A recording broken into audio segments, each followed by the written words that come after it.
Hey everybody, welcome to today's. Hey everybody, welcome to the show. Um, this is of course audio, and um, in today's show. Uh, First of all, you may recognize my voice from hosting two other shows on Spreaker.com of Equality and Rights for All and Disabled Reality. Uh, my name is Anthony Lorito-Duke, and I decided to do something a little different, and I wanted to do uh, a show here on YouTube. And um, there's a good topic for today's show, which is reopening of places of worship. And this is basically a mixed bag that people feel, in which because Trump has been saying that places of worship are essential as a whole, and he wants all the places of worship reopened immediately. And but there's a lot of people out there who are saying that places of worship are con- not considered really essential. And but if Trump wants to consider them as essential, then he should make them uh, non tax exempt. But here's another thing, and even though I understand everything that what they were saying, right, on both sides, here's another thing for people to consider. Many, I'm not going to say all, but I am going to say many, because I feel that because I'm not a religious person, I am not a Bible thumper, okay, and I feel that just to be in the act of all fairness, right, in the act of all fairness, that many places of worship do in fact help the community as a whole, in which many of them um, like have soup kitchens. Many of them shelter the homeless. Uh, Many of them do like a Meals on Wheels where they'll bring food to the elderly and stuff like that. So, in many ways, many places of worship as a whole, well, for a whole community in a way, many places of worship, not all of them, again, not all of them, but many places of worship do essential things for a community as a whole and to serve basically everybody, not just a select few, in other words. And so that's where I would say for many of the places of worship, okay, to be considered essential.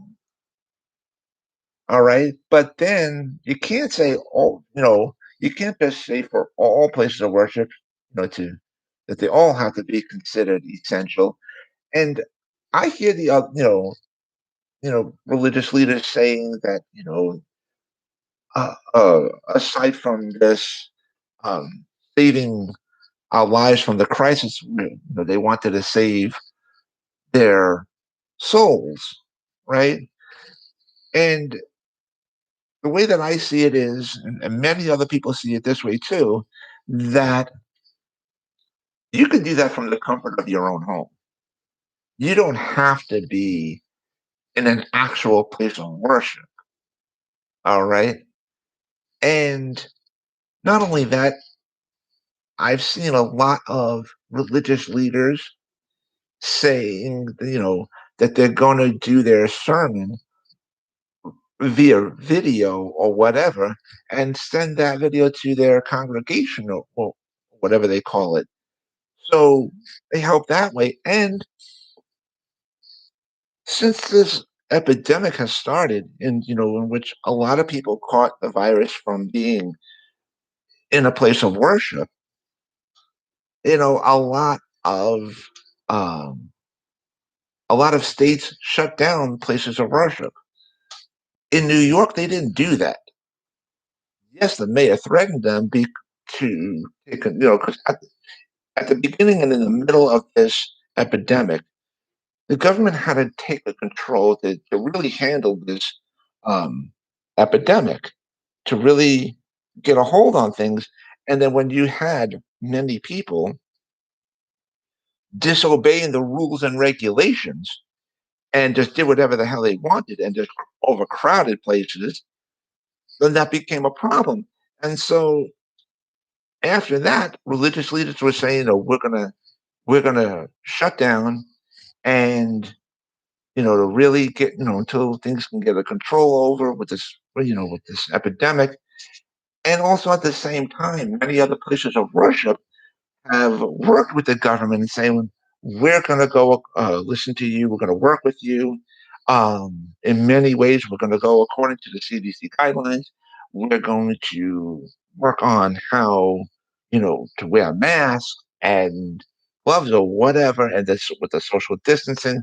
But we also want to help the government in providing uh, like food for people, especially for the elderly. uh we'll do food soup kitchens, food drives or whatever." So they've been working with the government, our local government, and so things have gotten a lot better, but there are still many places of worship that have decided to not reopen just yet because of the fact that what I just stipulated. In many places of worship, um, a lot of people caught the virus and they want to protect their people. And so they feel that it's not the right time to reopen at this time. Now, so, but a lot of people again feel that places of worship are not essential, but you got to look at it from both sides to be fair. So, according to what the governor of New York said, you got to prove to be essential, right? So again, these places of worship would have to prove that they're essential to the community as a whole, like doing soup kitchens, delivering food to people, um, sheltering people, stuff like that, and show that they are actually essential to the community as a whole. So that's the other thing.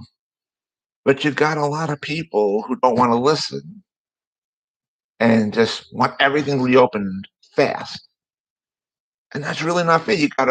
It's important to reopen, yes, but you got to do it the right way, you know? So that's the thing. That's the thing. You got to reopen correctly.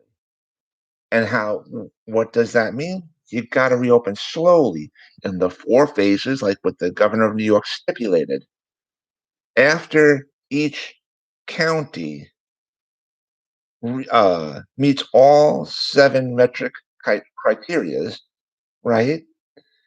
Then uh, those counties can reopen in 4 phases. And in between each phase, you got to wait 2 weeks, like according to the CDC guidelines. So that's called the correct way of doing things. And everybody knows that people have been getting cabin fever and stuff like that. And it's understandable, but we got to do things the right way. So that's just the bottom line, people. You don't want to.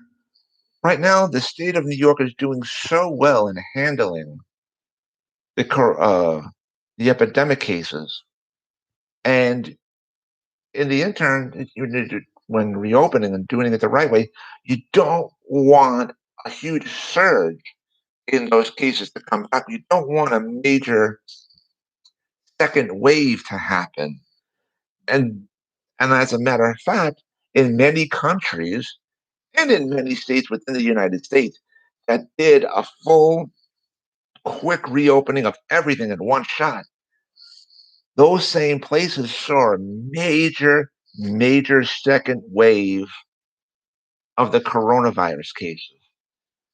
And New York doesn't want that.